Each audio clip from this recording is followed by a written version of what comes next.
10 Mei tahun 1940, Jerman Nazi menginvasi Belgia, menghancurkan netralitasnya, dan menjerumuskan bangsa itu ke dalam perang. Pasukan Jerman menyerang dengan kekuatan yang luar biasa, maju melalui Ardennes dan menghancurkan perlawanan Belgia dalam beberapa minggu. Pada 28 Mei, tentara Belgia menyerah, dan negara itu jatuh di bawah pendudukan Nazi. Saat swastika berkibar di atas Brussels, para penjajah memaksakan visi mereka tentang ketertiban dan kendali. Partai politik dilarang, lawan dibungkam, dan propaganda menyebar di jalan-jalan. Sementara banyak warga Belgia beralih ke perlawanan. Yang lain melihat peluang dalam kolaborasi. Percaya bahwa kemenangan Nazi akan membentuk kembali Eropa dan memberi mereka kekuasaan. Di antara para kolaborator ini, muncul seorang pemuda yang cerdas, ambisius, dan setia pada tujuan fasis. Di balik layar, ia membantu mengubah gerakan kecil menjadi salah satu instrumen utama otoritas Nazi di Belgia yang diduduki. Saat perang semakin dalam, ia naik ke puncak hierarkinya, mengarahkan propaganda, penindasan, dan teror, dan memainkan peran sentral dalam salah satu pembantaian paling berdarah selama pendudukan. Namanya adalah Louis Chollar. Louis Chollar lahir pada 9 Agustus tahun 1915. Di kota industri kecil Ham yang terletak di Walonia, bagian Belgia yang berbahasa Prancis. Tahun-tahun awalnya berlangsung selama gejolak Perang Dunia Pertama yang berkecamuk dari 28 Juli tahun 1914 hingga 11 November tahun 1918, dan meninggalkan luka mendalam pada bangsa itu. Seperti banyak warga Belgia dari generasinya, ia tumbuh di tengah cerita-cerita pendudukan, pengorbanan, dan rekonstruksi. Konflik tersebut telah membentuk kembali lanskap politik dan sosial Belgia, menciptakan perpecahan yang kemudian akan memengaruhi politik antar perang yang bergejolak. Saat Chollar mencapai usia dewasa, Belgia masih berjuang dengan dampak depresi besar. Krisis ekonomi, kerusuhan sosial, dan ketakutan akan komunisme mendorong banyak orang menuju ide-ide radikal. Di antaranya adalah WACS, sebuah gerakan yang didirikan pada awal 1930-an oleh Lian de Grelle. Awalnya adalah kelompok penerbitan Katolik bernama Christus Rax, yang berarti Kristus Raja. Ia segera berkembang menjadi kekuatan politik yang menggabungkan tradisionalisme agama, nasionalisme, dan otoritarianisme. Wax menyerukan regenerasi moral Belgia, pembelaan nilai-nilai Katolik, dan penolakan demokrasi parlementer. Ia mengecam korupsi, komunisme, dan liberalisme. Sebaliknya, mempromosikan visi negara yang disiplin, bersatu, dan taat. Pada tahun 1936, gerakan itu mengejutkan negara dengan memenangkan lebih dari 11% suara nasional. Tetapi keberhasilan itu berumur pendek. Terinspirasi oleh Benito Mussolini dan Adolf Hitler, Wax semakin fasis, dan secara terbuka bersimpati kepada Jerman Nazi, menyebabkan de Grelle kehilangan dukungan dari Katolik moderat dan konservatif yang pernah mendukungnya. Namun, bagi Louis Chollar muda, Wax menawarkan tujuan dan ambisi. Cerdas dan disiplin, ia bergabung dengan gerakan itu dan mulai mengerjakan tugas-tugas propaganda dan organisasi di dalam Wax, membantu merekrut anggota baru, dan memperluas pengaruhnya. Dedikasi, ketelitian, dan bakatnya dalam administrasi dengan cepat membuatnya menonjol. Perang Dunia Kedua dimulai pada 1 September tahun 1939, ketika Jerman menginvasi Polandia. Ketika Nazi menyerang Belgia pada 10 Mei tahun 1940. Negara itu runtuh dalam beberapa minggu. Lian de Grelle ditangkap oleh pihak berwenang Belgia, tetapi kemudian dibebaskan setelah kemenangan Jerman. Di bawah pendudukan, de Grelle menata ulang Wax di bawah pengawasan Nazi dan Louis Cola menjadi salah satu orang kepercayaannya. Ia segera mendapatkan tanggung jawab untuk propaganda dan koordinasi internal dalam peran ini. Koch menjalin hubungan erat dengan aparat keamanan Jerman, terutama SD, Badan Intelijen Nazi, dan Gestapo, polisi rahasia negara Nazi. Kemampuannya untuk menegakkan ketertiban dan disiplin mengesankan baik pihak pendudukan maupun de Grelle sendiri.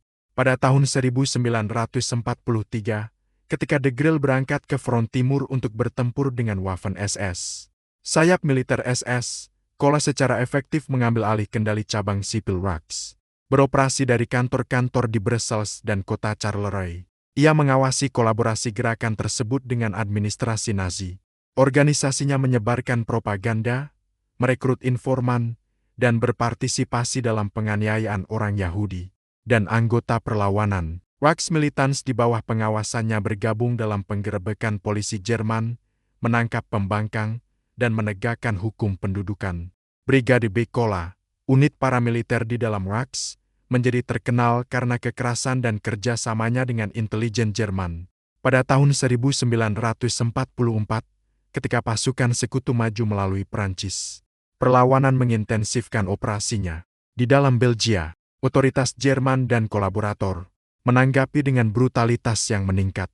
Sabotase, pembunuhan, dan penyergapan dibalas dengan pembalasan segera. Dalam suasana ketakutan dan balas dendam ini, salah satu episode tergelap pendudukan terjadi, pembantaian Courcelles.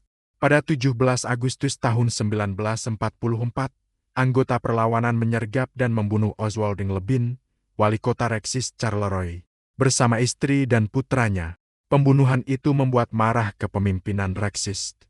Dalam beberapa jam, Kola dan Victor Mathes, pemimpin nasional sementara Reichs, memerintahkan balas dendam. Milisi Rexist mengumpulkan puluhan warga sipil di kota Courcelles terdekat, termasuk guru, pemilik toko, pejabat lokal, dan bahkan seorang pastor, menuduh mereka mendukung perlawanan. Beberapa orang ditembak pada malam yang sama, dan selama malam itu, lebih banyak warga sipil dibawa dari rumah mereka dan ditahan.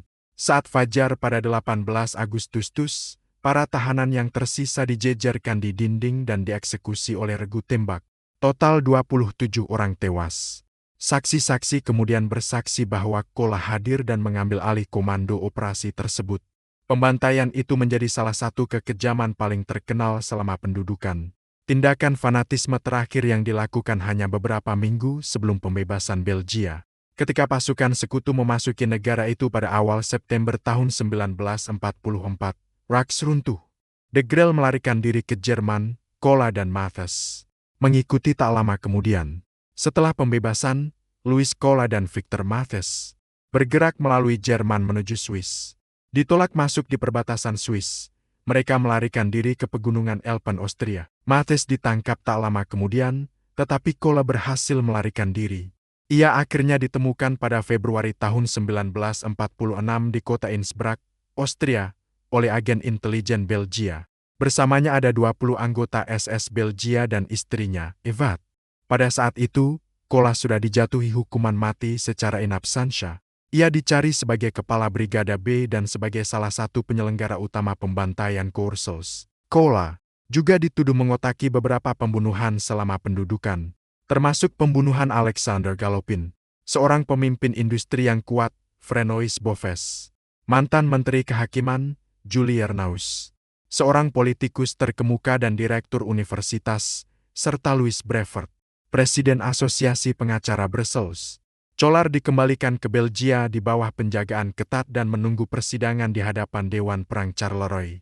Kesaksian dari mantan anggota Rexist mengungkapkan sejauh mana kejahatannya. Salah satu dari mereka, Jean Navart, mengatakan kepada pengadilan bahwa Kola telah memerintahkannya untuk mengumpulkan informasi tentang Freemasonry Belgia guna mengidentifikasi target pembunuhan. Penyelidikan itu secara langsung mengarah pada pembunuhan Julie Ernauss, direktur universitas dan politikus terkemuka. Ketika dihadapkan, Kola dengan tenang menjawab bahwa ia mengumpulkan informasi tersebut hanya untuk tujuan dokumentasi, tetapi kemudian mengakui ia telah bertanggung jawab atas pembalasan tertentu. Seperti pembantaian Courcelles pada 18 Agustus. Ia mencoba meremehkan wewenangnya, mengklaim bahwa ia hanya menasihati departemen politik yang secara resmi dipimpin oleh notaris Lian Bernat. Namun banyak saksi bersaksi bahwa Kola telah menjalankan komando nyata pada 1 Maret tahun 1946. Ia dijatuhi hukuman mati atas perannya dalam pembunuhan Jules Vernoux. Persidangan kedua dan jauh lebih besar menyusul. Pada 21 Mei tahun 1946 di Selkenkordia di Charleroi, Belgia membuka persidangan kejahatan perang terbesar dalam sejarahnya. 97 terdakwa didakwa ikut serta dalam pembantaian Courcelles. Yang memimpin para terdakwa adalah Victor Maris dan Louis Collar. Kola tampak kurus dan tegang. mengenakan mantel panjang dan kacamata baja. Nomor tahanannya, 55, disematkan di dadanya. Ia mengadopsi sikap mengelak, sering menggosok dahinya dan mengklaim menderita amnesia. Ketika ditanya tentang peristiwa 17 Agustus tahun 1944, ia bergumam, "Sama sekali tidak mungkin bagi saya untuk mengingat apapun." Ketika jaksa menuduhnya mabuk sebelum pembunuhan, ia tertawa dan berkata, "Saya tidak ingat. Saya hanya memiliki fragmen ingatan yang kacau." Ketika dihadapkan dengan saksi-saksi yang melihatnya membawa bensin dan membakar rumah, ia mengejek mereka menjawab, "Saya tidak ingat, tetapi saya ingat ada setidaknya 15 orang bersama saya dan saya melakukan semuanya sendiri, bukan?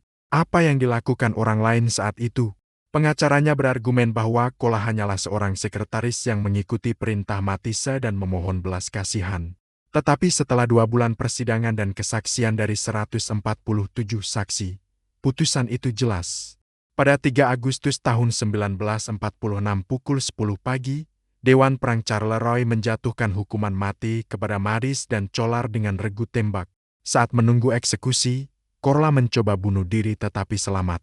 Kondisi mentalnya memburuk, bergantian antara kesombongan dan keputusasaan. Ia menghabiskan bulan-bulan terakhirnya terisolasi di sel kecil. Saat fajar pada 10 November tahun 1947, hukuman itu dilaksanakan di halaman barak militer di Charleroi. 27 kolaborator Reksis dijadwalkan untuk dieksekusi pagi itu. Louis Calor yang berusia 32 tahun ditempatkan di kelompok pertama yang dijadwalkan pukul 7 pagi. Meskipun ia memohon belas kasihan, tidak ada yang bisa menyelamatkannya. Setelah menghisap rokok terakhirnya, ia tampak pucat dan kelelahan. Para penjaga harus menggendongnya ke tiang, karena status militernya yang dulu. Upacara itu mengharuskan ia dilucuti pangkatnya. Lencana-lencana dicabut dari mantelnya dan perintah itu dibacakan dengan lantang. Seorang pendeta berdiri di sampingnya menawarkan absolusi terakhir. Kola menangis pelan sambil berdoa saat pendeta membuat tanda salib. Selembar kain merah disematkan di dadanya untuk menandai target. Perwira komandan mengangkat pedang.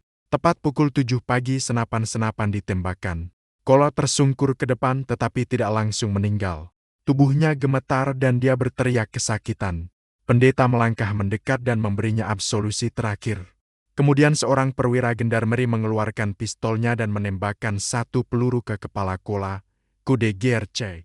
Sebelum kita mengakhiri cerita hari ini, lihatlah worldhistory.tv, tujuan spesial Anda bagi para pecinta sejarah sejati.